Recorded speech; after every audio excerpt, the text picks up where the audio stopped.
Man's ability to see is in decline. Those who nowadays concern themselves with culture and education will experience this fact again and again. We do not mean here, of course, the physiological sensitivity of the human eye.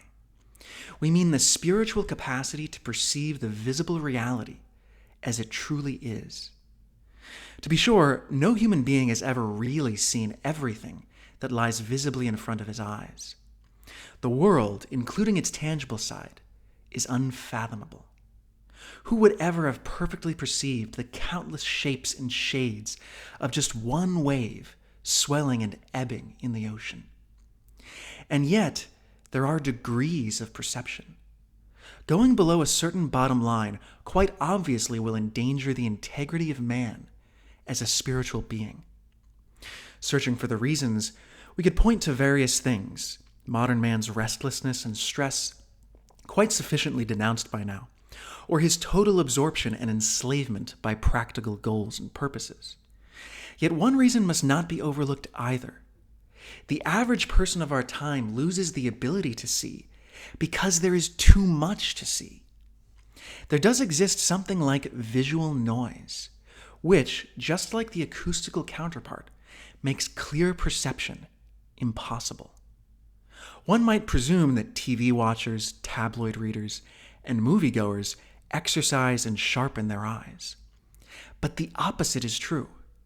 The ancient sages knew exactly why they called the concupiscence of the eyes a destroyer.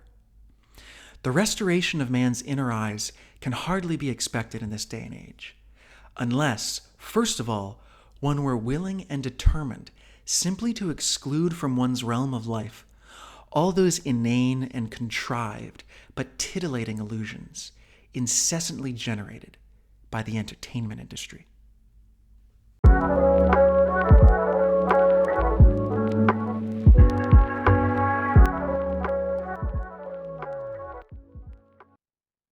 That is a quote from Joseph Pieper's 1952 essay, Learning How to See Again. And what's remarkable about this quote is, for me, when it was written. It describes a phenomenon that we don't, at least nowadays, associate with the 1950s. I mean, compared to 2025, the technological environment, the media environment of 1952 is much less stimulating. I mean, to us, it would be very boring, I think. But already, with the advent of mass media in 1952, when only a third of Americans even have a television set, people are starting to notice the psychological and the cognitive impact of ubiquitous mass media. And today the situation, of course, is, I think, far more dire. And it's if Pieper could come back, if someone from 1952 could come to 2025 and see our media environment, I think they would be horrified. They wouldn't know what to do with it.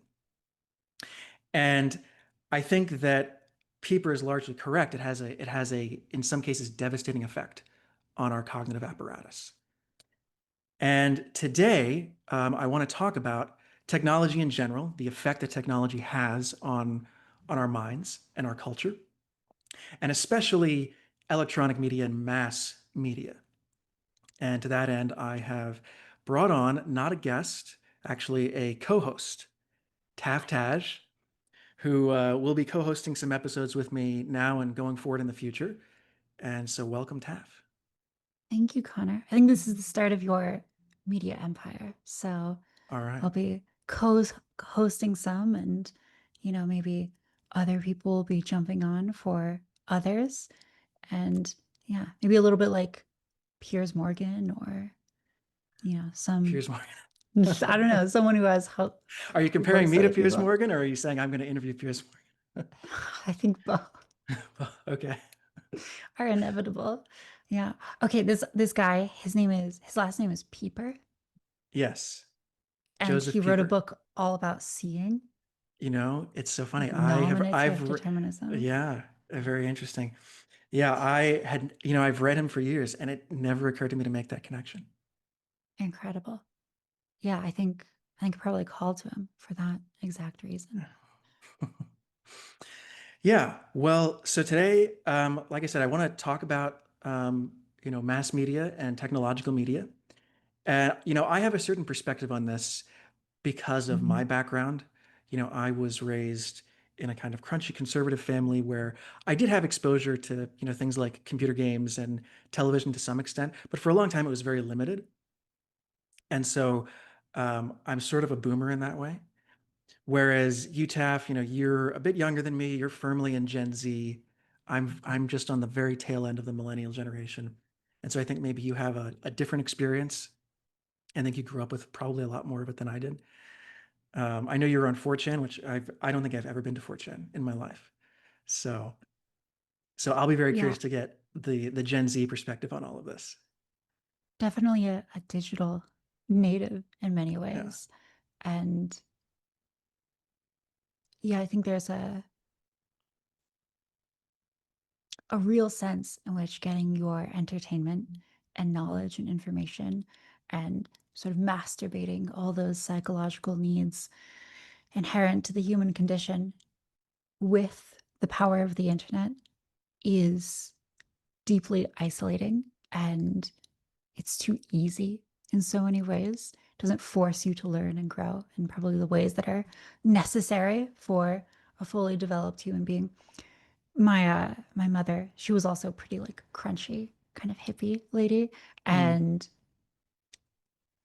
she did not want me to like use a lot of video games or TV or social media. Like we didn't grow up with like a TV in the house, but I was still addicted to the internet and technology from like such an early age. Like, I perceived not having access to video games as just the worst kind of psychological torture because I was so terribly, terribly bored without something to sort of stimulate myself. So, yeah, very much grew into that addiction as I got older.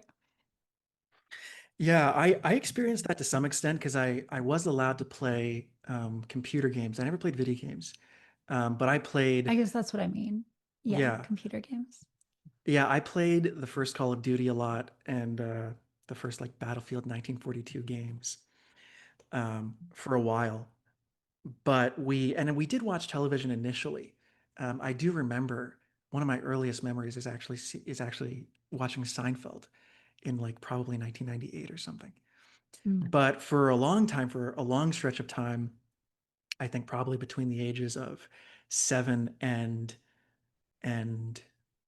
I mean up through high school, uh, we didn't have cable television. We would watch movies, but not very much. And so I spent a ton of time reading. I spent a ton of time reading, which I think was very healthy for me.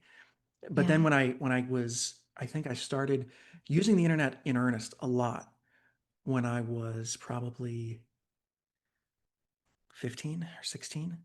Um, Okay. and using, I got a Facebook account but I didn't have a smartphone until I was 20.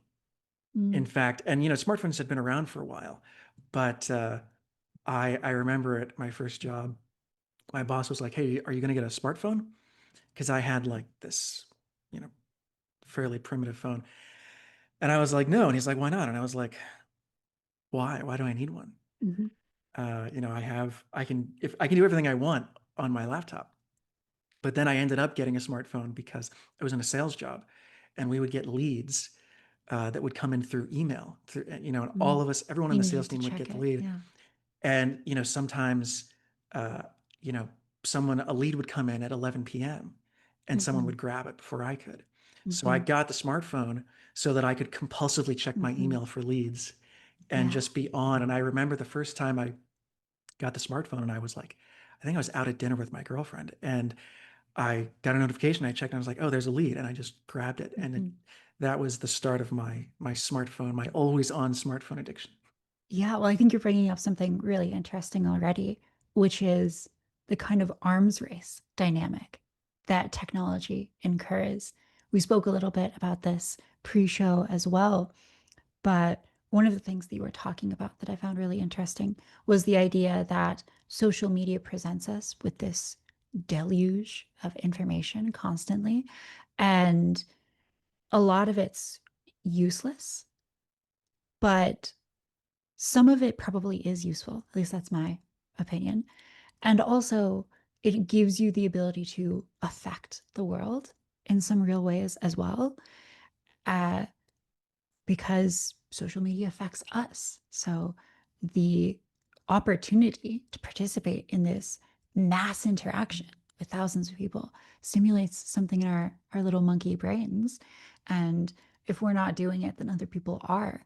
And maybe we're finding ourselves in a worse position because we'd all prefer not to be engaging in this kind of behavior. But if other people are doing it, they're getting one over us in some way. What do you think about that? Well, I've definitely experienced that. And I think it contributes to at least my own occasional sense of um, powerlessness Mm-hmm. to get a hold of technology, to get a hold of my relationship with technology. Because I often, sometimes I feel like I'm kind of addicted to the screen. I constantly Mm-hmm. want to surf the internet. I want to read this. I want to look at my social media feed.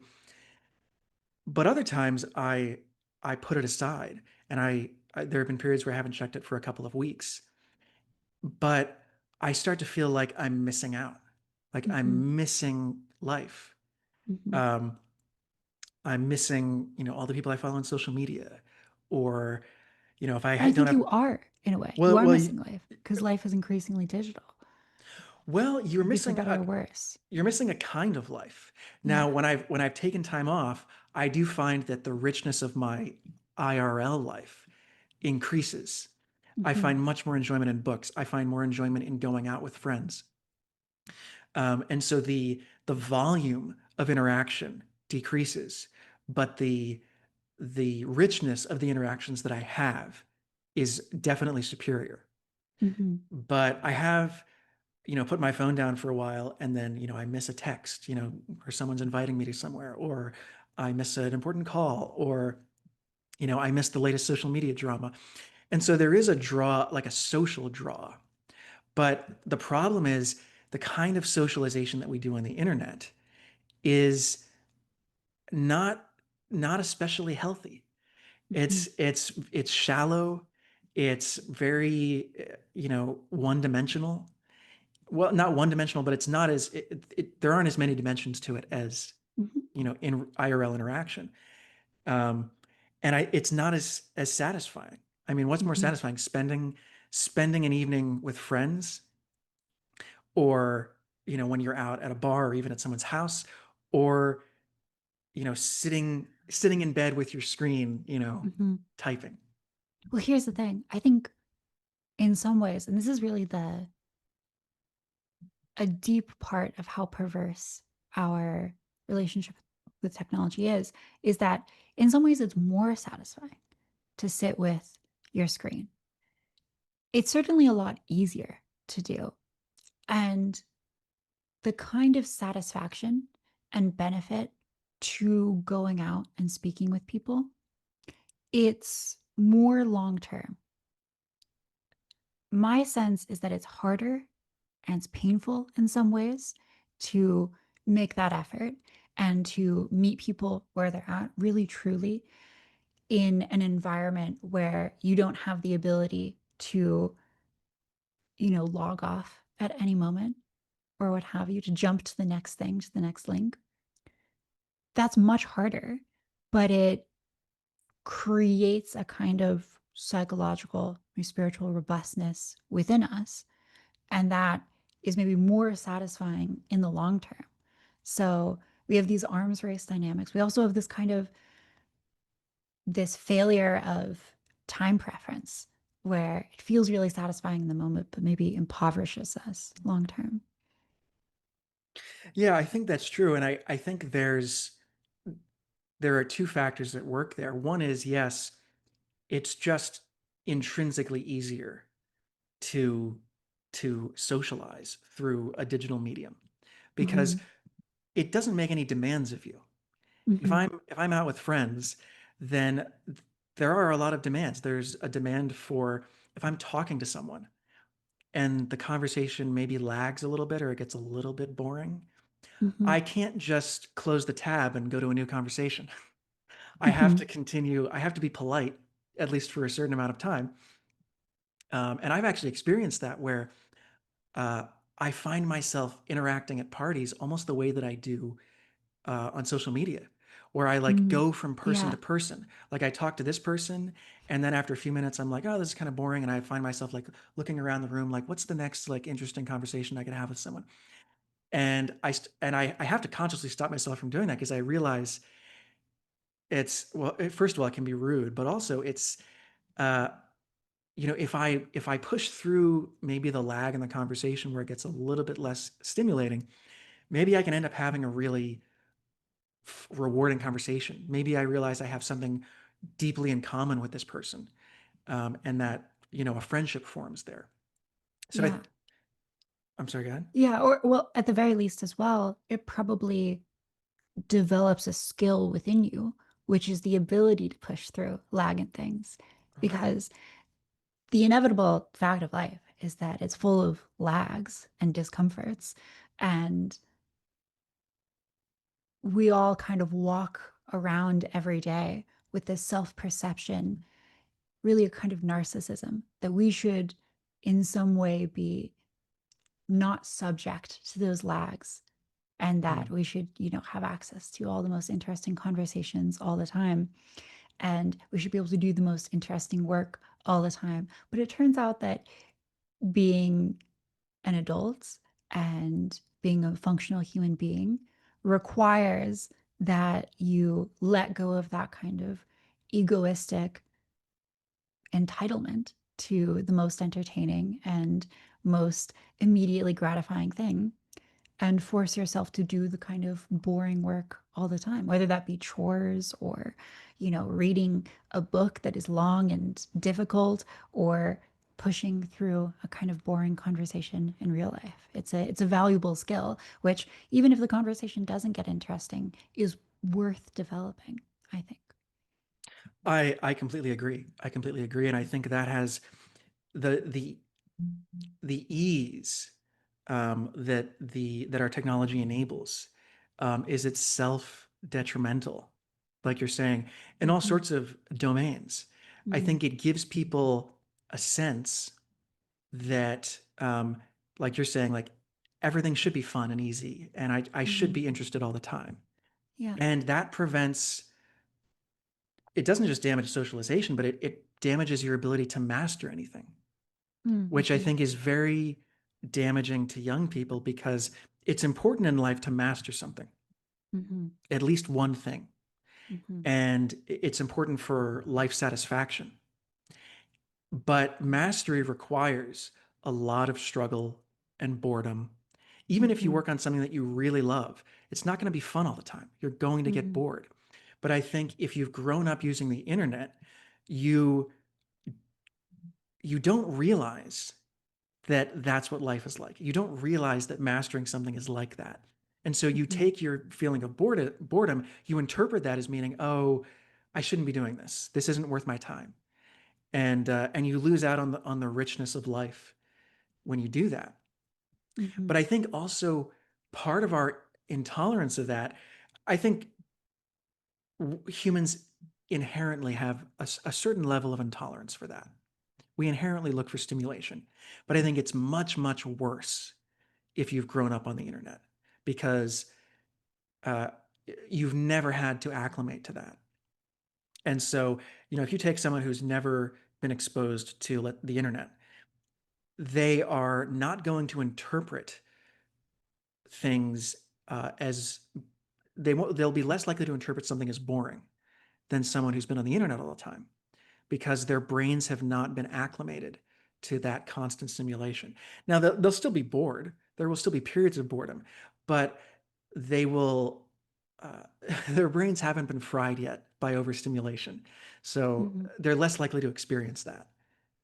Um, so I think it's partially, yes, it's inherent, but partially the internet makes that much worse. Mm-hmm. Yeah, I think so. And I also think maybe like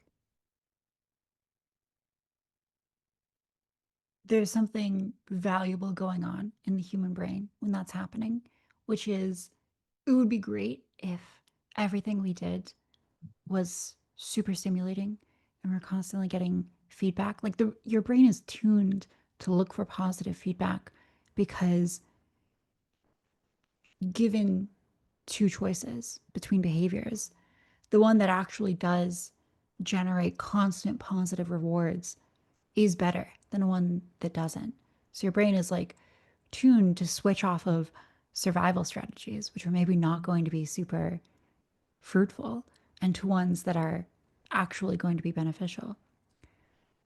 And it's just that impulse is being sort of hijacked here, where we're masturbating the the desire for progress and for achievement and whatnot without actually getting the tangible reward. So we've like managed to, you know, stimulate it or simulate it in this sort of perverse way.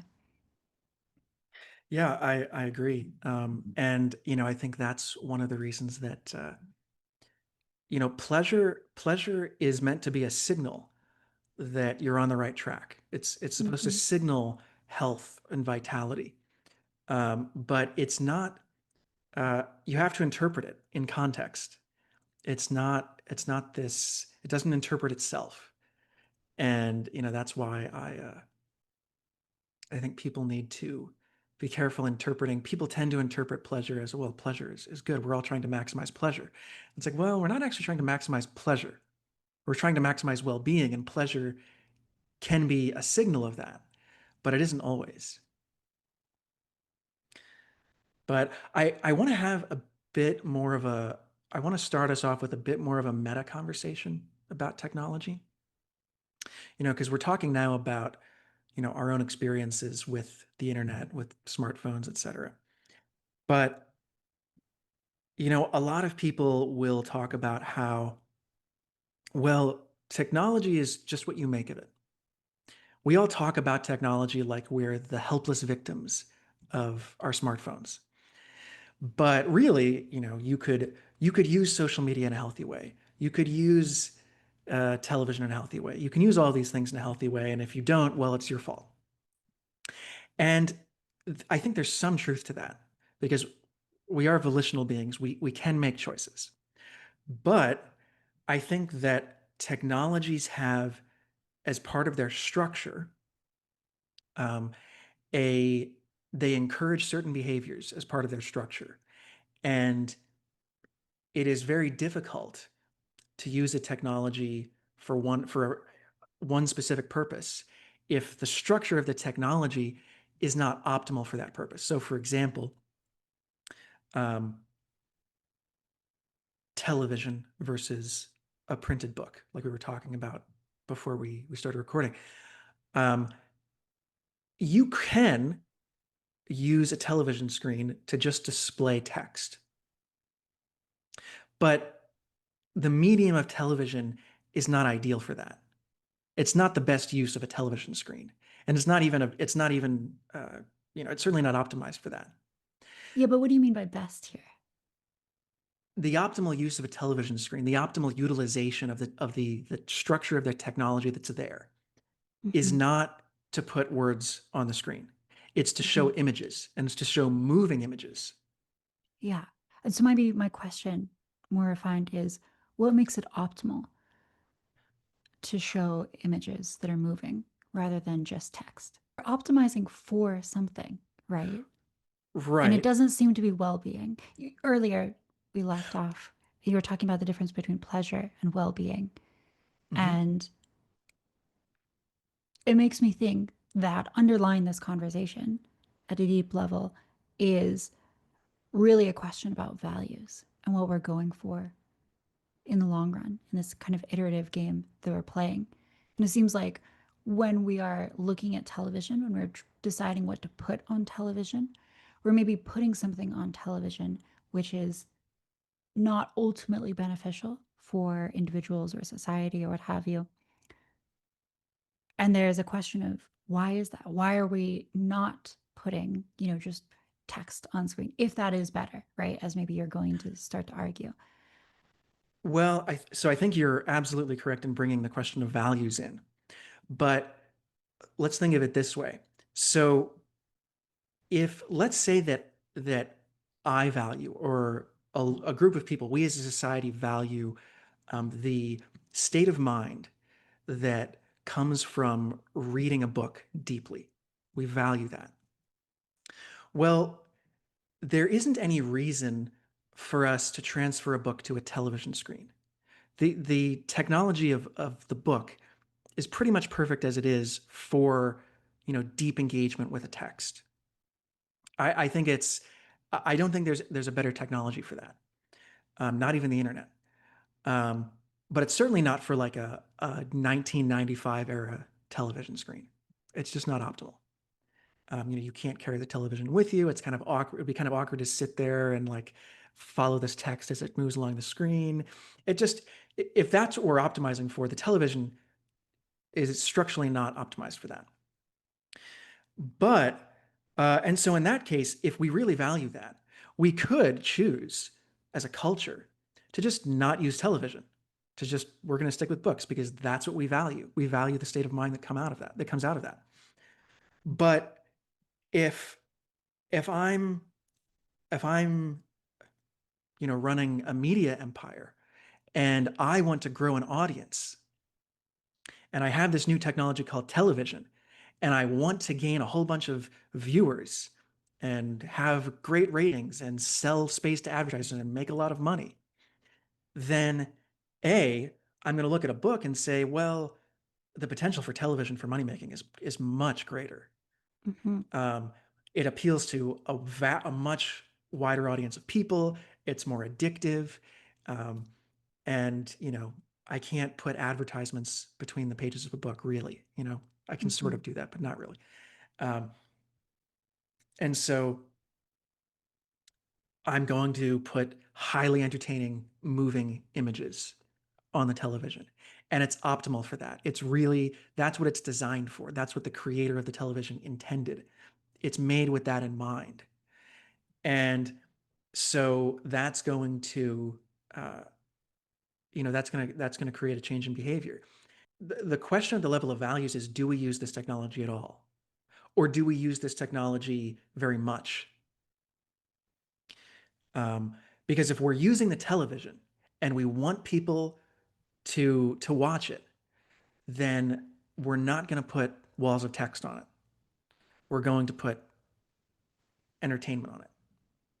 And so, uh, and by using the technology, in amusing ourselves to death, and Neil Postman says that information technologies, especially, have their own epistemology, which means that they they privilege certain types of data and information, and they encourage a certain way of engaging with the information. The book privileges concepts. It privileges a long, linear argument, and it encourages us to engage with the concepts, and it encourages exposition, and it encourages us to engage with it deeply. Whereas the television tells us images are the most important thing. Highly stimulating, highly engaging images are the most important thing. And sitting and absorbing these in a very passive way is the best way to engage with them. And if we spend a lot of time doing that, we tend to carry that way of engaging with the world and way of processing information, that epistemology, we tend to carry it out into the world. So we will be less likely to have the patience to engage deeply with an argument, to engage deeply with ideas. We're going to prioritize what's more stimulating and entertaining. And, as you know, Postman talks at length about how this changed uh, presidential debates, where, and he's writing in 1985, but he talks about how you'll have a moderator will present a question that requires a lot of deep engagement. It's a big question, like something like conflict in the Middle East. And a candidate has 2 minutes to talk about their position on the issue. And his opponent has a minute to rebut. And it's really absurd to think that you can have a substantive discussion about a topic in 3 minutes. Whereas in the 19th century in debates, Lincoln and Douglas, it's a 7 hour debate. And they're using much more complex sentence structure, and they're going deep on the topics. And the other thing that changes is not only, how we're engaging with it, but what we consider important. People talk famously about, I think it's the Kennedy Nixon debates, how one of the things people said after that debate was that Nixon he was sweating and he looked nervous. And people who watched it thought that Kennedy won because Kennedy is this dashing, charismatic, handsome figure. Mm-hmm. And he looks very confident. Nixon, was kind of a nerd and he's a wonk and he's sweating and he looks uncomfortable. And people thought Kennedy won because television is saying what's important is the visual. What's important is the confidence and the handsomeness of the person speaking. And people on the radio tended to think that Nixon won because they're focusing more on the content of his words, on the concepts, rather than on the visual. So I'm curious. I know you have a lot to say about that. Yes, so many thoughts for sure. I mean, one of the phrases that you keep going back to is television is saying that the visual is important. Television is communicating something. And I think there's maybe a deep truth to that, but also maybe that it deserves a little bit of an asterisk or a caveat, which is your brain is actually saying that the visual is important. Your brain extracts a lot of information from seeing something visually. You have inbuilt heuristics that you have developed over millions of years, maybe not you particularly, but have developed over millions of years, where you see someone who looks sweaty and unconfident, you know something about that person because they look sweaty and unconfident. Tells you something about how they do under pressure. And maybe there's a really deep and pragmatic reason why you might want someone who is sort of confident and charming and good under pressure to lead your country. So I think there's this kind of irony in television, which is there's actually a really good reason for why your brain is sort of addicted to the visual stimuli, or why your brain seeks that out, gives you all these pleasure signals, tells you in some deep way that what you're seeing is really important and valuable. And the fact that this process, this biological process, can be hijacked, that the process can be perverted, or when you optimize, when a medium is optimizing for those pleasure circuits in the brain, it's optimizing for a proxy rather than the actual thing, which is maybe like competency in government. And so you can play this out and you look at maybe the most extreme example, which is someone who's like a total entertainer and who's very good at faking confidence or witticisms on TV. They might seem like a really good president, even if they're not actually such a good president. So maybe there's some danger in that as well. But another, I think maybe the most dangerous thing about technology is the belief that you can use it in a healthy way. That's another thing that you started with, was people sort of believe that they can use it in a healthy way. And even worse is that they're right. You can use technology in a healthy way.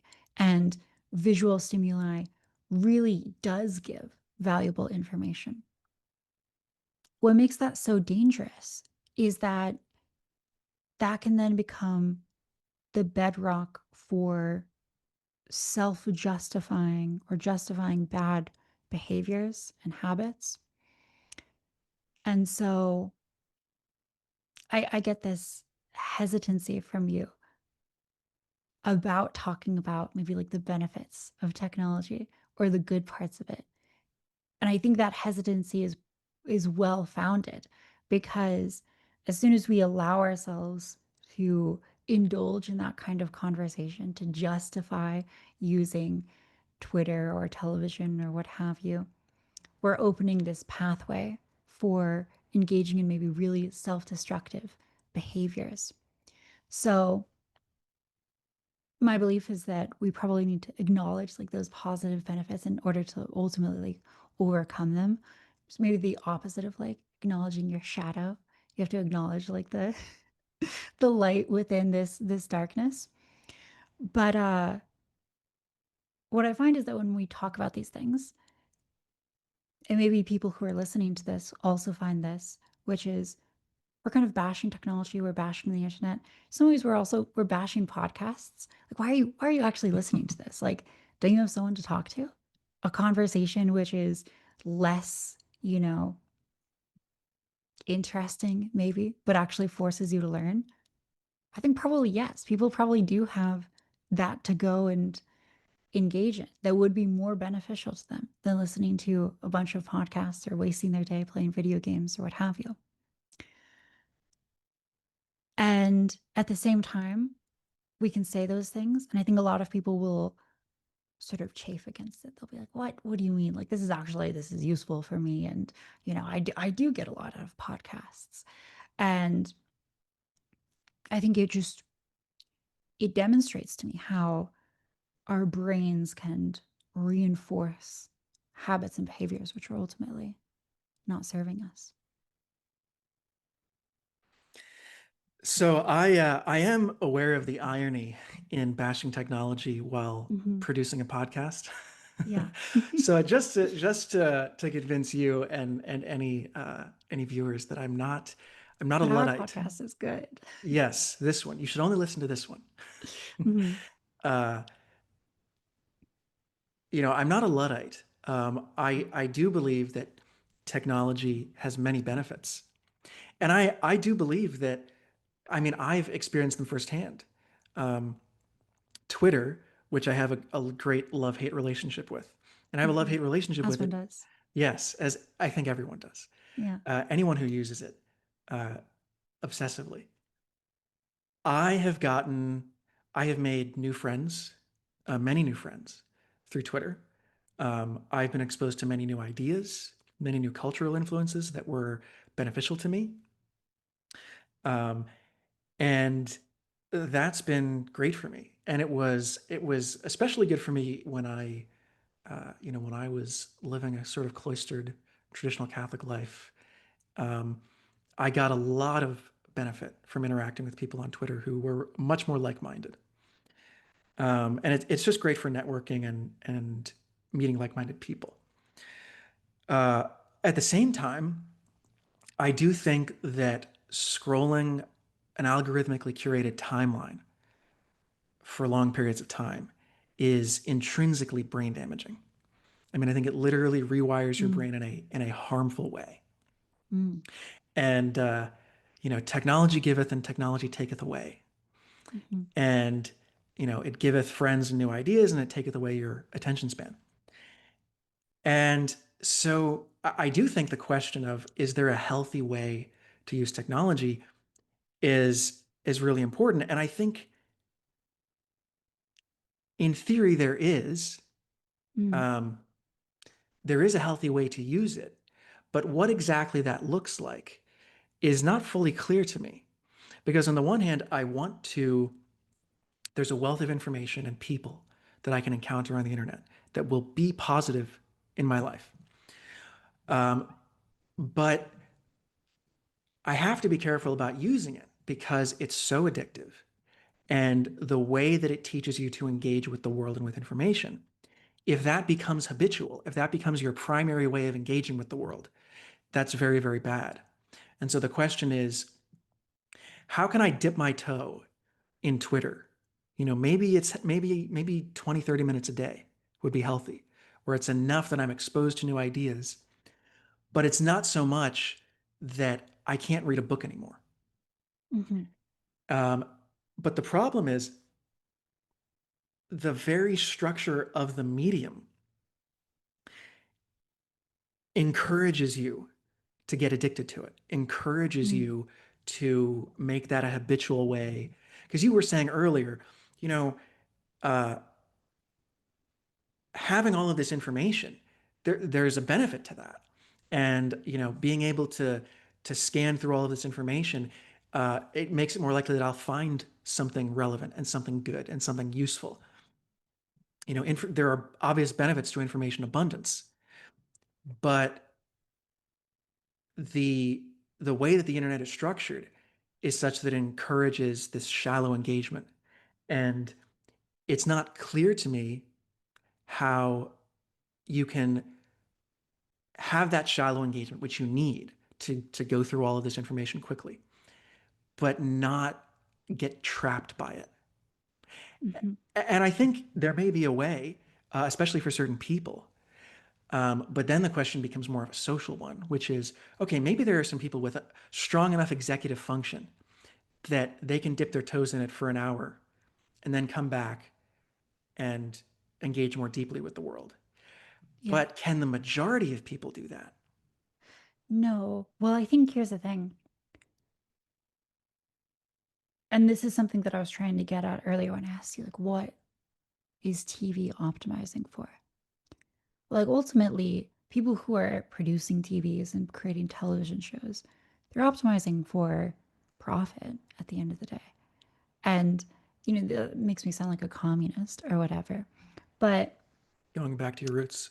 yeah, exactly. Mm. I think you see the same thing in social media. Like, social media is optimized ultimately for shareholder value of X or Facebook or what have you, and not your well being. And so, this is really, I think, kind of maybe a market failure at root here. But one of the things that I have tried and found successful is I have this like blocker on my computer. It's called Cold Turkey. And it I experimented with putting time limits on YouTube. So I could only watch YouTube for like an hour or 2 hours a day. And what I found is that as soon as I had those blockers on, I got really serious about making sure that I was like maximizing that time effectively. So I ended up creating like an RSS feed of YouTube channels that I cared about. And I would get like emails for when those YouTube channels uploaded something. So I didn't have to scroll on the YouTube homepage. And I could just click into the video immediately, watch the video, and click out of it. So as soon as I had a blocker on the time, the way that I approached the technology totally changed, where I no longer wanted to be fed the algorithmically generated content. I didn't want to scroll on YouTube for a long time to choose something. But at the same time, even when I was going on YouTube just to like look for something to watch, I was much more cautious about what I ultimately clicked on because I knew that it would use my time. And so I would occasionally open up YouTube and I would scroll and scroll and I would decide, you know what? None of these videos are interesting enough to use my YouTube time on. So I'm just going to move on. I'm going to do something else. So creating a barrier actually totally changed my relationship with technology. There's one other way that I've done this, which is there's another feature where you can create a timer for yourself if you force yourself to write like a certain number of random words, random text. And, sometimes I have like a, email job, daycare for women that I attend. And sometimes that job is like so uh, like stressful in like my hands because I'm like typing so much and I'm using the mouse so much that like my hands will like hurt after work, especially after like a week, or like a particularly busy day where I just like have to get something in. And then it's like painful, actually like physically painful to type out these random words to like get a timer set on my computer. So I'll maybe do it once and I have a 10-minute timer on Twitter. So I type out these random words, I get 10 minutes on Twitter. I'll look on Twitter, then the timer will end. And then I'll really think to myself, like, is it actually worth it to start another timer or to like start the video game timer? Because I've created this cost that occurs right up front when I'm using the technology. That cost is something that no profit seeking company in their right mind would put on their product. They're not going to put on Twitter, like, if you want to use this app, you have to do some really arduous, annoying math problem before you log in. But maybe that would improve people's lives if accessing the website required them to do something that actually costs them right up front. So I think we're locked in this dynamic where companies are incentivized to exploit uh, the sort of asymmetry here in the market. So yeah, I don't know. I don't know what you think of that, but as very much a Gen Z digital native, my life is sort of defined by how I'm relating to technology and trying to find healthy ways to do so. Yeah, that's very interesting. Do you find was that a durable change in your the way you used YouTube? That's a good question because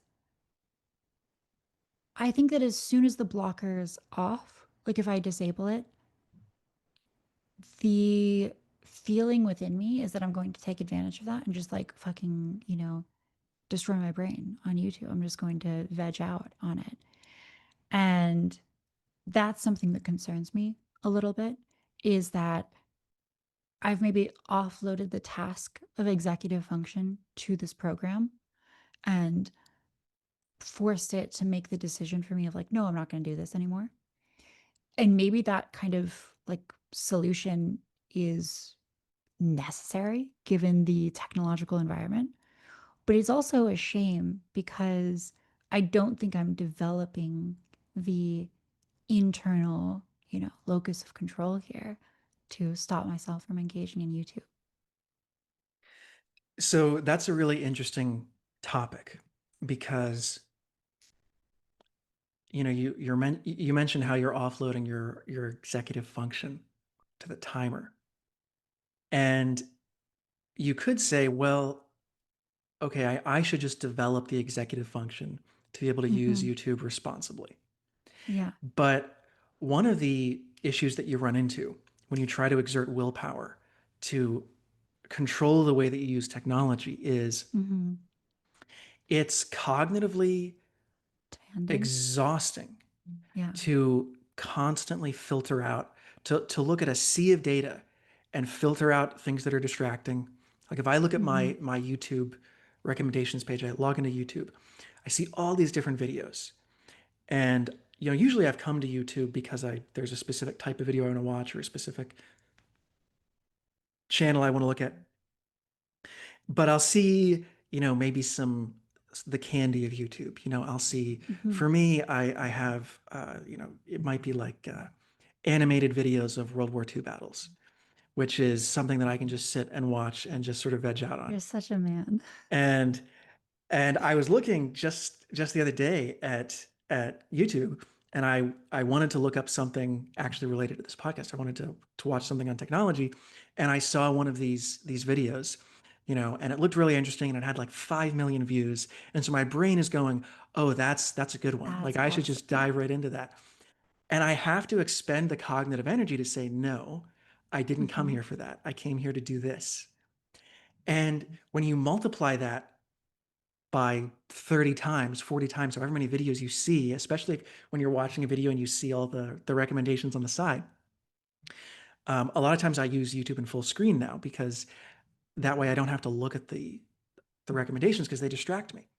Mm-hmm. And so it makes it hard to attend deeply to the one video that you actually want to watch and will get value out of. And B, it's cognitively exhausting. And if you Mhm. and if you're on there for long enough, eventually you get tired and you might give in and you might watch that video. Mhm. And and you could say, okay, maybe over time, the more you do that, the stronger that muscle in your brain gets, and Mhm. it's much easier. But I think there's always a cost associated with that. And and so it makes me wonder about the durability of changes like that, or the durability of an intervention like what you talked about, where you Mhm. have this blocker, because you can disable that blocker if you. And I think this, you're especially vulnerable if you're stressed. I know I am. Mhm. If I'm really stressed about something, it's so easy to just be like, all right, I'm just gonna hop on Twitter and I'm gonna surf it and just be mindless and just get my mind off of this. Um, and because I deleted Twitter from my phone for a while, um, but I put it back on my phone because A, I can, and B, it helps when I'm stressed. And so Mhm. the question is like, is how durable are those changes, and um, are people able to maintain it just in the face of the cognitive labor involved? Yeah. Yeah. It's a very familiar struggle. I've also deleted Twitter off my phone, and I don't use the Twitter app, so I use like the Chrome. Just I'll go to like x.com, and Mm, it's a worse experience, but I'm like not willing to actually download Twitter. And I logged out of Twitter a few days ago, and I was just like, I don't want to use this on my phone. I could always be doing something better, or at minimum, I could sit with the discomfort of not being entertained for a moment, and that'll be better for me than looking at the information. And yesterday, in like preparation for our podcast today, I was driving in the car somewhere, or I was being driven in the car, and I thought, oh, shoot, I might be at this event, at this thing for a while tonight. I should make sure that I've like locked down the details of the podcast right now so I can be like kind of psychologically preparing. And I was looking at our signal chat, trying to find like details on the podcast. And then I was like, I don't see the details for like the time of when we're going to record. And so then I remembered you'd messaged me about it on Twitter, and I was like, shoot, okay, I'll download, or I'll like log back into Twitter and just like see if it's in that comment. And of course, Twitter's broken, so the messages don't even load. So I'm like, whatever, maybe it's in the message, maybe it's not. I think I messaged you on Signal, and I'm like, hey, like when is the podcast recording? Do I need to be like worried about it happening at 10 a.m.? And then I'm like, not rested because I stayed at this event for so long. So I message you, but now I'm logged into Twitter. So when I get home last night, I have Twitter on my phone, and I'm like, it's the weekend. I'm tired. Maybe I'll log into Twitter and I'll scroll, and then I'll feel like really exhausted, and then I'll just like fall asleep. This is my mhm. thinking. Well, I get home at midnight, and I don't fall asleep until 4 a.m. in the morning.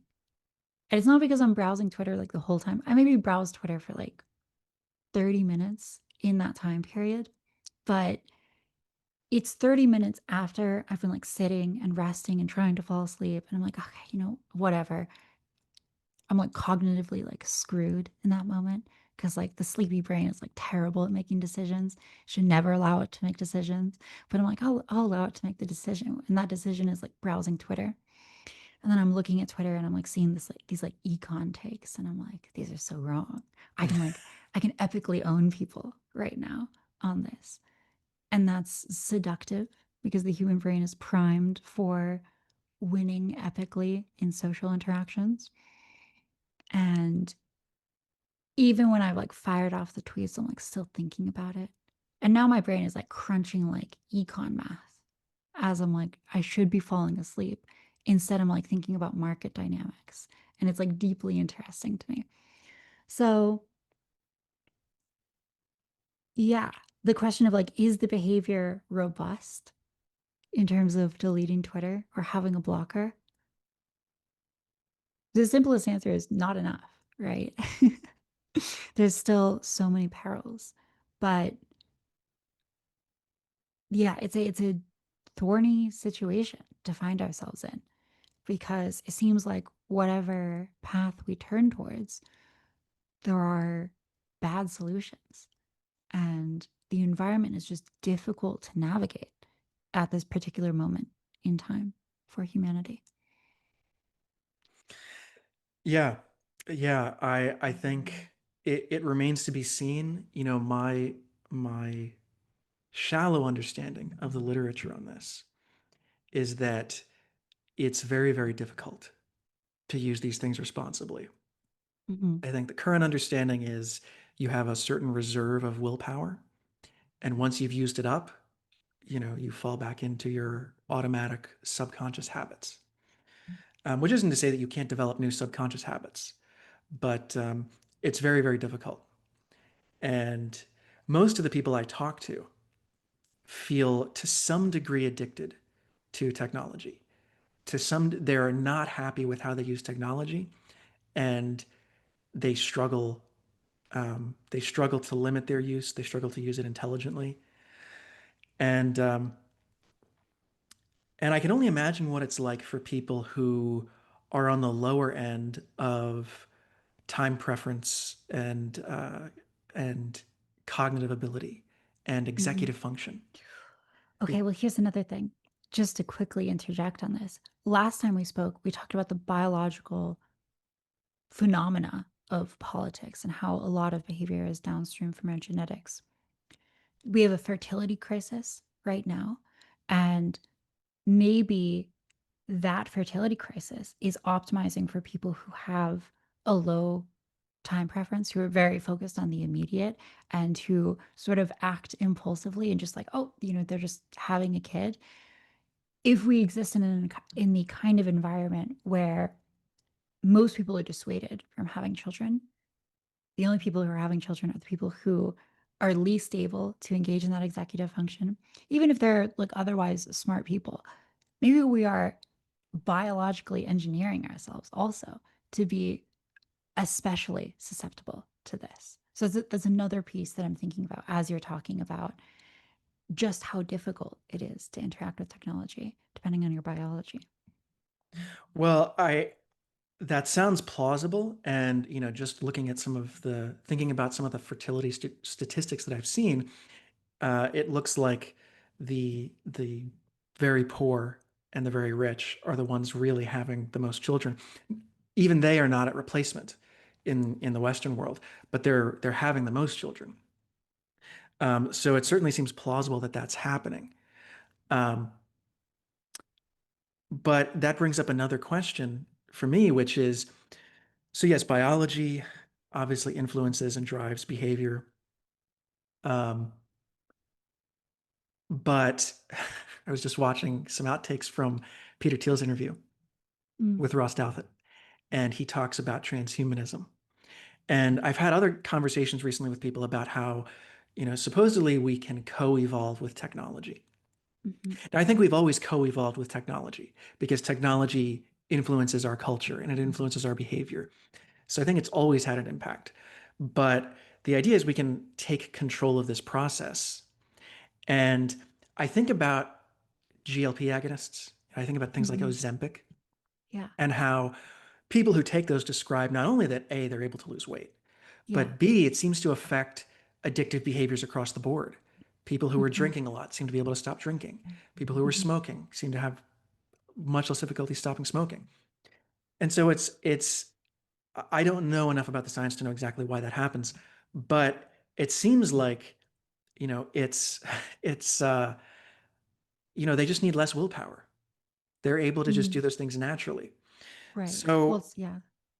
if you're a techno optimist, if you're EAC, or you could look at that and say, okay, well, the solution to the problems created by mass media in the information Right. age Technology is technology. is more technology. Mhm. We should develop technologies that just give us an unlimited reserve of willpower. We can modify ourselves, and no one has to worry about, I won't be distracted by that YouTube video. I take a pill or an injection or whatever, and I'm able to, read War and Peace all the way through in one sitting. Yeah. And that strikes me as I mean, we plausible. have that now, right? I mean, people have described like stimulants as like the Ozempic of attention, right? Yes, but to your point about stimulants, what trade-offs do we run into? Hmm. Because technology giveth and technology taketh away. Hmm. And it seems like for every problem that technology solves, it creates a new one. Yeah. So we solved, it used to be that we didn't have enough information. If you were a peasant living in the 1300s, you didn't have enough information. But now we have an information glut. Now we have trouble, slogging through all the information. And I was as I was doing some thinking about this week, I was thinking, there are all these stories about all these myths about people who gain, some sort of extraordinary power. You know, there's Faust, the Faustian bargain, but you see this as a trope throughout literature, where someone gains extraordinary power, but there's some critical downside, and they always pay somehow for gaining this power. And a lot of, I think, technological optimists or people who believe in progress look at that and say, "Oh, that's just evidence of a an anti-progressive impulse, a conservative impulse in human nature. This like a suspicion of technology." And I think that may be true, but I think what It's the also reason worth asking like why that fence is there, right? right, but I think it's there because I think people subconsciously understand that if you if you the way I think of it is this: to be one thing is not to be another thing. Okay. To be one thing is not to be another thing. So it's almost as if at a metaphysical level, progress is not just is a process of gaining things. It's also a process of losing things. Because Mm. if you transform from one state to a different state, then you've lost whatever you had in the previous state to some degree. Maybe not all of it, Mhm. but you've lost some aspect of it. And so progress is not just a process of gaining, it's also a process of losing. And some of the things that we lose may be very beneficial. And so I think at a metaphysical level, you cannot have progress without losing some good things. It's metaphysically impossible. And I think that may be what people are picking up on when you have these stories about people who gain, extraordinary powers, but it you know, uh, causes some other terrible problem. I feel like was it with you that we had a conversation and you said something like, to the extent that you optimize for one thing, you necessarily optimize against another thing? No, okay. You know who it was? It was Hunter Ash on Twitter. We were having like a live stream conversation and they said that. They said that to the extent that you optimize for one thing, you optimize for another thing, or you de-optimize for another thing. And I think I made a caveat, which is that's true to the degree that they are non-overlapping goals, right? But I think what I'm hearing from you is maybe something like that. Like if you are changing one element about yourself and that element exists because ultimately it is optimized, your body is evolutionarily optimized for surviving in one kind of environment. There's a trade off in being able to survive in that original environment. Like earlier I said, like, it's worth asking, like, why that fence is there. And for the listeners, I'm referencing G.K. Chesterton's fence, where he talks about, you know, I don't know if you're familiar, but they come across this old fence or this old wall, and they're asking, why is it there? And they don't know, and so they tear it down. And G.K. Chesterton thought that this behavior of encountering something from the past that you don't fully understand and your first instinct being able to tear it down or progress past it was indicative of a kind of progressive impulse that failed to consider why the fence was there in the first place.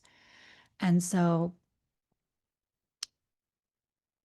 our biologies are tuned in a particular way because having tuned that way has been adaptive for most of human history. And so I think that when we take medicine, right, like Ozempic, we are retuning our bodies for a different environment. And maybe we make ourselves more adaptive for this new environment. But also we're destroying a fence there.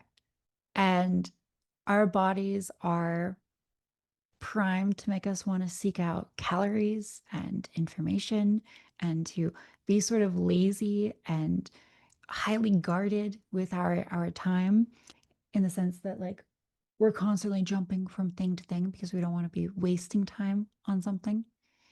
So when you take like a stimulant and it allows you to read for a long time, maybe that's making us adaptive in the present mode, the present environment. But all of these stories of Faust, they involve in some ways long-term consequences which were unanticipated from that decision, where you realize that actually, you incur all of these other penalties. So I mean, I'm quite sympathetic to the sort of traditionalist perspective that maybe the solution is actually not to like transgress past something, but figure out why it existed in the first place. Maybe return to the order where that thing made sense. What do you think of all that? Is that all making sense, that Well, ramble? yeah, well, I think I'm as a former traditional Catholic, I'm probably too Right. familiar with G.K. Chesterton, Yeah, yeah. who is a delightful essayist, but not a very good logician. So Um, yeah, you also got to hear me sort of like stumble through the explanation in real time. but I guess a question I would have is, well, knocking down what's the fence that we might be knocking down? Well, maybe we develop a Mhm, technology that's not a stimulant, but it somehow improves our executive function to the point mhm, where, we can use technologies much more responsibly without burning through a lot of willpower. mhm. Um, so what's the fence we're knocking down there? Oh, it's a good question. I'm not sure. But I think maybe like the lesson learned from Faust or Chesterton's Fence is that just because we don't know like why something is the way it is, why our brains Mhm. are tuned this way, doesn't necessarily mean that we ought to get rid of it or change it. And so I guess in the particular example of using a stimulant, the offense is the way our brains are naturally tuned to engage with information or focus. And but in terms of, what are the long-term consequences of that? What does that result in? I'm not sure exactly. Um, Yeah, well, I think, the potential danger with thinking that there's a technological solution to everything is that, you know, as we solve one issue, we create another issue. And so we're always running on this treadmill, this endless, we're on this hamster wheel and we just keep going and going and going. And mm, we have this intuitive sense maybe that, um, oh, at some point we're going to get to this perfect state where all the problems hmm will be solved, or at least most of yeah, them. heaven on earth. But I don't, I have a metaphysical skepticism of that Mm, just because of the metaphysical nature of reality. yeah. Um, and so that makes me not skeptical of a technological solution to information abundance. I do think it's worth, I mean, I do think it seems like Ozempic is going to save lives and Hmm. improve people's lives across the board. With it seems like at the moment, relatively minimal downside. And so if we could invent something like a true Ozempic for the mind that isn't a stimulant, that allows us to deal with, we've dealt with food abundance with Ozempic, now we can deal with information abundance with something else. I would welcome that, but I think I would welcome it cautiously. I'm personally not an early adopter of new technology. And I don't know if that's just a function of the way I was raised, but I'm cautious because you never quite know, especially something that a body modification or something you ingest, LASIK, things like that, because you never quite know what the long-term effects of that are going to be. Um, I'd That's rather funny. Yeah. I'd rather other people be the guinea pigs, and then if it's all clear in 20 years, all right, I'll try it. Yeah, I'm guessing you would score highly on Jonathan Haidt's like sanctity axis as a result. You're probably cautious about putting things in your body. And that sanctity axis, it correlates strongly with feelings of religiosity as well. So, Mm, okay, well you know, that would probably describe me pretty connected, well. connected in a pretty fundamental way. Another reason to be hopeful, this is a little bit bleaker, but we mentioned the fertility crisis before. If no one has babies and it gets down to the only people who are having babies are the people who are psychologically primed or culturally primed to really want to make babies, well, eventually, all the descendants that are populating the earth are going to be of the people that really were primed to make babies. And all the libs who were they would preferred reading New York Times articles to meeting a partner. Those people don't have children. They don't pass on their lib genes. The problem fixes itself in a few generations. So I think that Did you just destruction, say did you yeah, just say that for a lib, reading the New Yorker is better than having sex? I think so. I think so. Yeah, it's orgasmic. They get off on it. It's disgusting. But I'm a lib at heart as well, so describes my behavior. But yeah, I think it's sort of self-correcting. And this is also kind of like when people talk about like, well, okay, a firm is doing something which is non-productive. Eventually that firm's going to die out and be replaced by firms that are productive and sort of rational and whatnot. But I think that can happen too with people as well and cultures. So you're talking about how do we just like get everyone to adopt these new value systems? How do we create a more rational culture? My feeling is that values are largely biological, and to the extent that they're not biological, it's really hard to even then to convince people out of their cultural frame. So I don't know how plausible it is to just sort of like convince everyone to be more rational. But I do think it's sort of self-correcting in the sense that the groups of people that are most rational for cultural or biological reasons, they're going to be the most productive and fit going forward and ultimately inherit the earth. So, I think there are reasons to think that maybe it'll self-correct in the long term. Well, I mean, it depends, I think, on what a self-correction looks like. Because a self-correction could mean a collapse. Hmm. Oh yeah, absolutely. A Yeah, it could be self-correction can painful. can can be a painful Hmm. civilizational collapse. Yeah, yeah. And we create an environment where um, it's profitable to be irrational, and Hmm. then we have a collapse as a result, and then Hmm. and then you get back to reality, and it's profitable to be rational again. Hmm. And I suppose that's sort of the cycle of civilizations. Yes, indeed. And also, we're talking about tool use as well. I'll get really schizo for a moment and say that Bataille, the French philosopher, I think he's French, he talked about tool use and how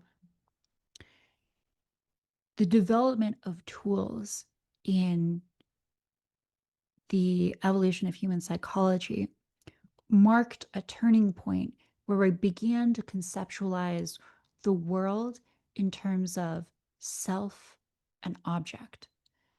And so for Bataille, an animal exists in the world in a kind of perpetual direct relationship where it doesn't have this conception of self and the objects it's using. It just sort of interacts with the world directly. It just sort of eats things, it perceives things, experiences sensations, and so on. And so he links the development of consciousness to technology and to the creation of items that we're ultimately using to augment ourselves.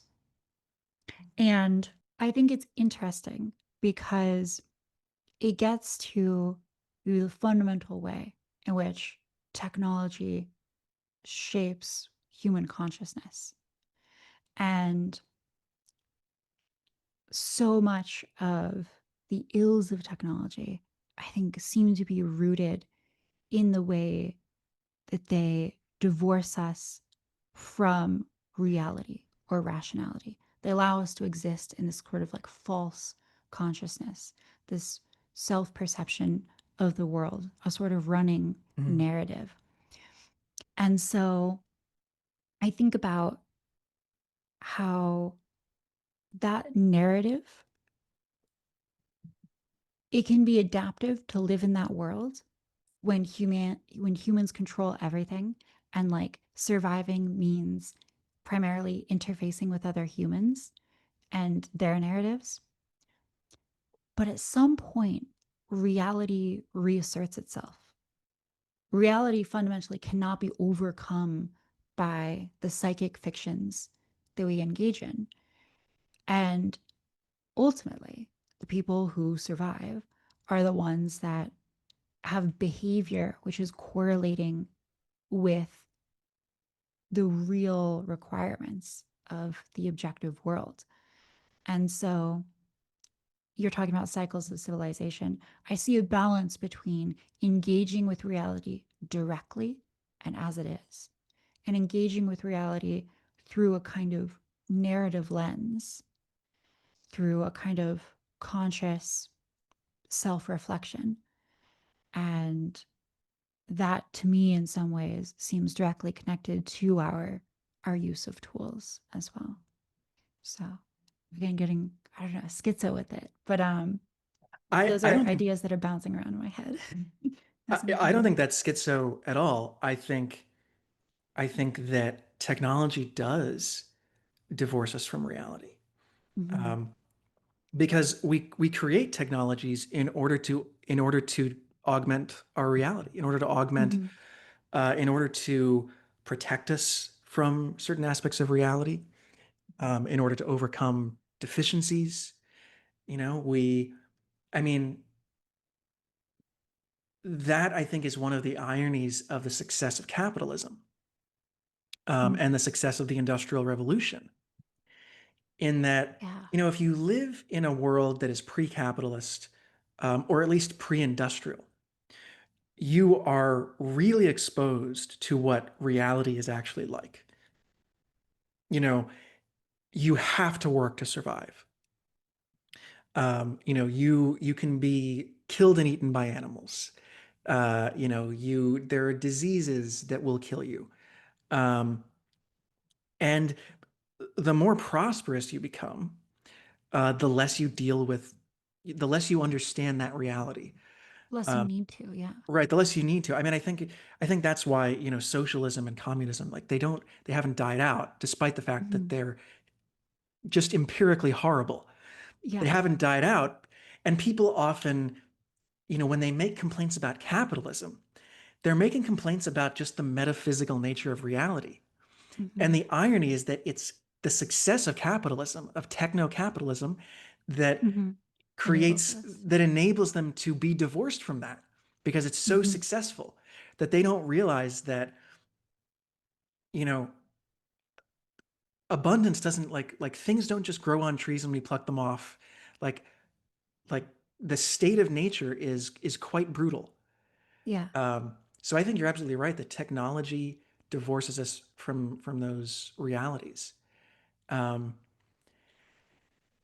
and I guess the question is, can we buck the civilizational cycle where the can we buck the good times create weak men part of the civilizational cycle? Hmm. Um, I like how that's a Twitter meme now, and it's a gross oversimplification, but there is truth to it. There is Hmm. truth to it. Yeah, I Um, think so. and I don't know the answer. I mean, I think there's the optimist answer where it's like, well, we'll just innovate our way out of it. We'll find Hmm. technologies, and maybe that's true. Um, Yeah. I think we But maybe also, that involves like fundamentally transforming us and like the destruction of humanity, right? If we're automating our ways out of it. well, that's another possibility. I mean, the transhumanist, the idea that we become another species through Yeah. technology, Yeah. and maybe we do. Maybe we do. What's the ideal outcome though for you, The ideal according to your outcome. values? Yeah. How do we get out of this? Well, in my view, it's extremely important. It's necessary. It's absolutely necessary for people to be as rational as they can be. Mm. Rationality is how we know anything. It's how we deal with the world. It's how we accomplish anything. And the less rational that you are, the less optimal your outcomes will be, the more destructive your actions will be. And so if we're going to survive as, go ahead. Well, okay, you say less rational, the worse our outcomes will be.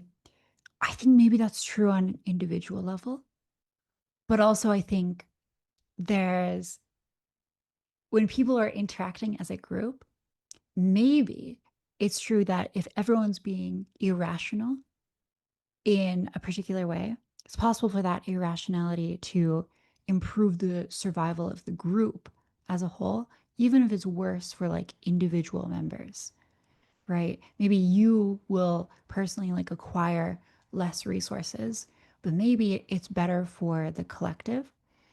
And it sort of begs the question of value and what ultimately should survive and prosper in the long term.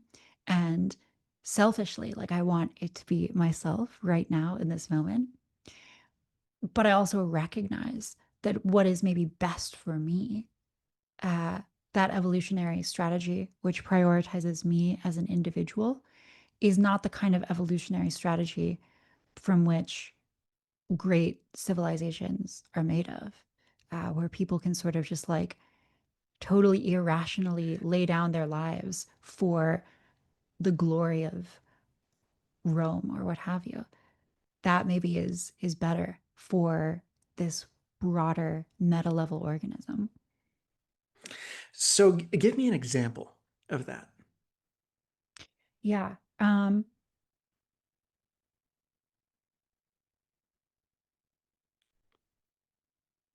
What is a good example of that?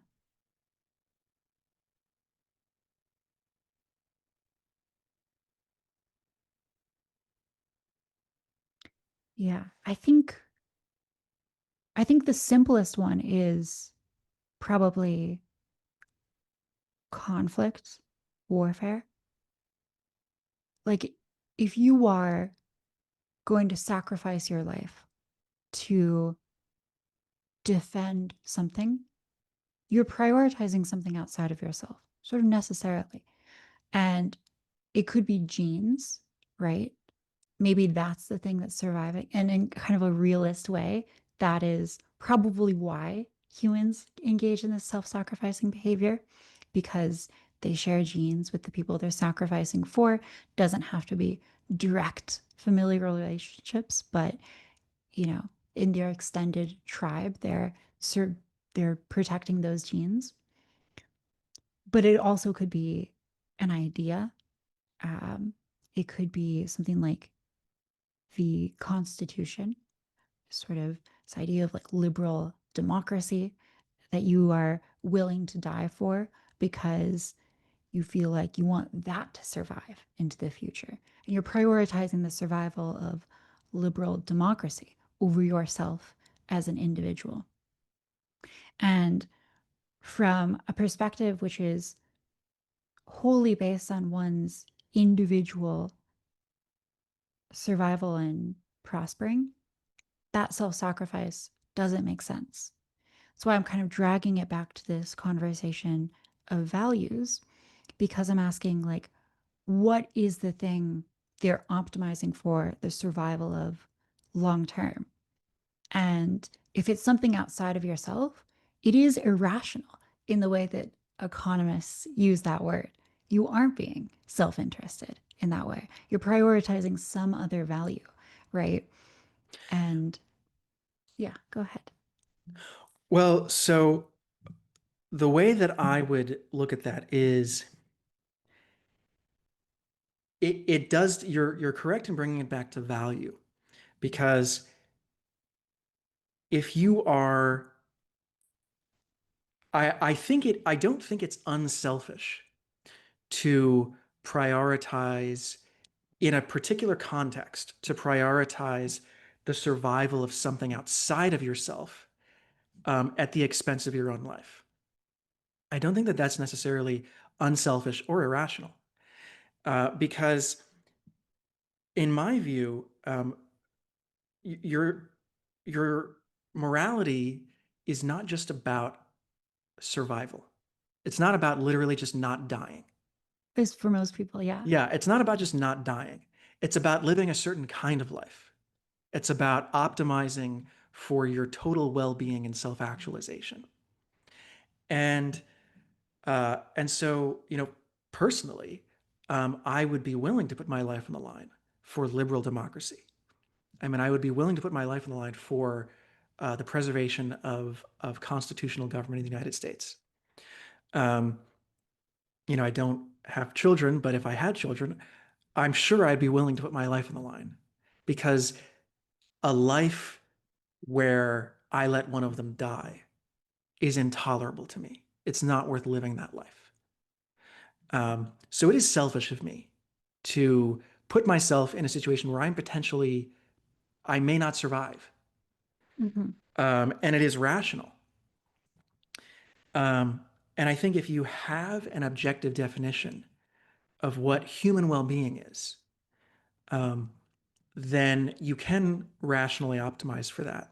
And that includes the possibility of, I wouldn't call it self-sacrifice because I think sacrifice properly understood means uh, surrendering fundamental values. And I don't think there's a situation where you should ever surrender fundamental values. Um, but I Yeah, would, I guess the way that we're kind of using these words, I'm using sacrifice like of the organism, right?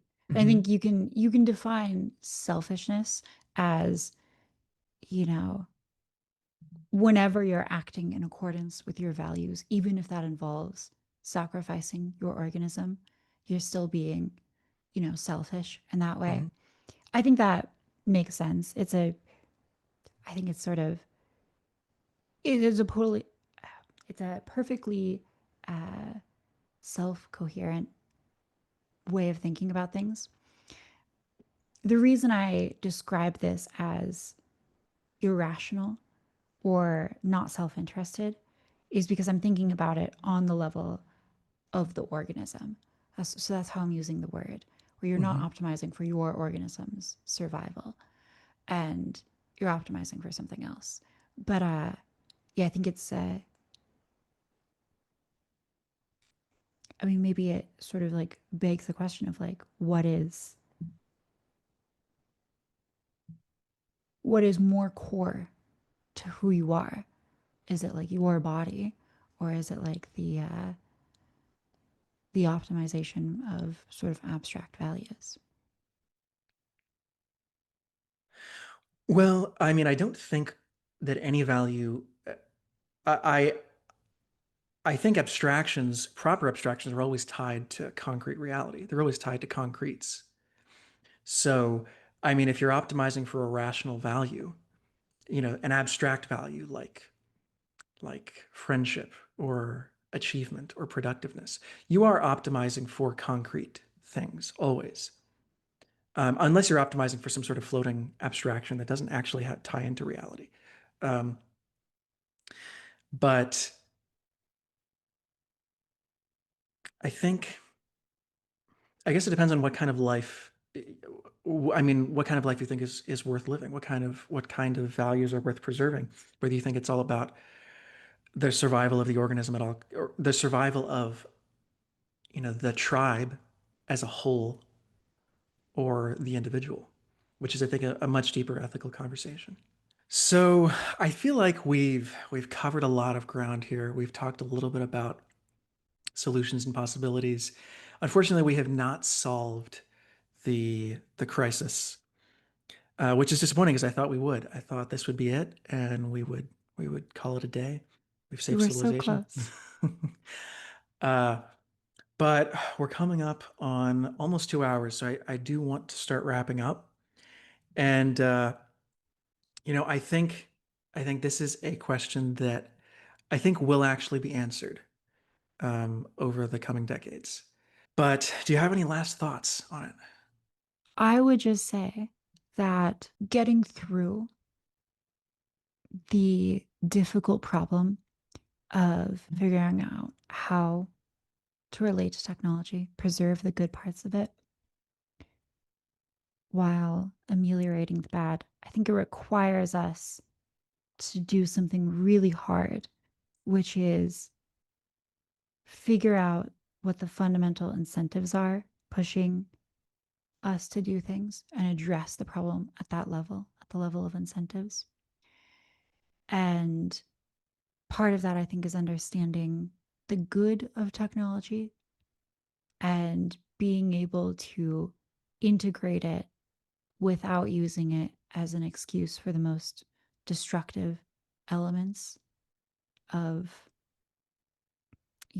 of technology on our focus and whatnot. So, yeah, I'm not sure that can happen at the individual level, but I have been relying more on people in my life, like my mother or my friends, to check in with each other and to ensure that we're spending our time fruitfully. So maybe the antidote in the end is direct, honest engagement with reality, the good and the bad, and a willingness to not do so, not go at it alone, not to isolate oneself, but to connect with others and rely on that great and fundamental aspect of human psychology, which is the ability to work together at things. I think that is a promising way to come at it, because I think, if you think about how the decline of smoking, there was this concerted campaign. And now, of course, there was also government intervention, but there was this concerted campaign to stigmatize smoking, to talk about how Mm-hmm. bad it was. And it worked. It was very, very successful. We're not walking around in smoke-filled living rooms anymore. And one of the issues with overcoming the negative effects of technology is that it's built into the social fabric. It's built into the fabric of society, such that you almost have to opt out of society to truly get away from it, or to truly ameliorate the negative effects. But if you had a cultural change, if our cultural attitudes towards these technologies changed, then you have the power of stigma. You have these social incentives. So if it became socially, if it became a socially unacceptable to check your phone while you're out hanging out with friends, and to an extent there is already a little bit of a stigma to doing that, or if we developed a kind of social inoculation against addiction, that could, and we organized our social lives in a somewhat different way, that could help.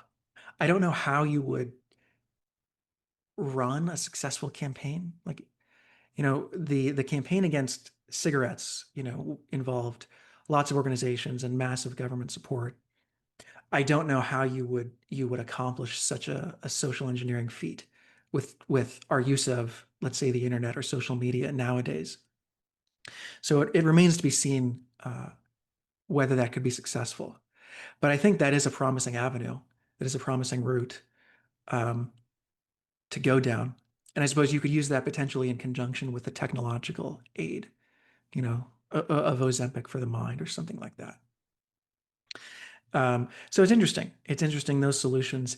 I had intended to talk in this episode more about the actual what the internet and what our technologies are actually doing to our brains. We ended up talking a lot more about the solutions. So I think in a future episode, maybe we'll talk about some of the research on what it actually does to the brain. If you've enjoyed this conversation, please like, share, subscribe, post it on social media.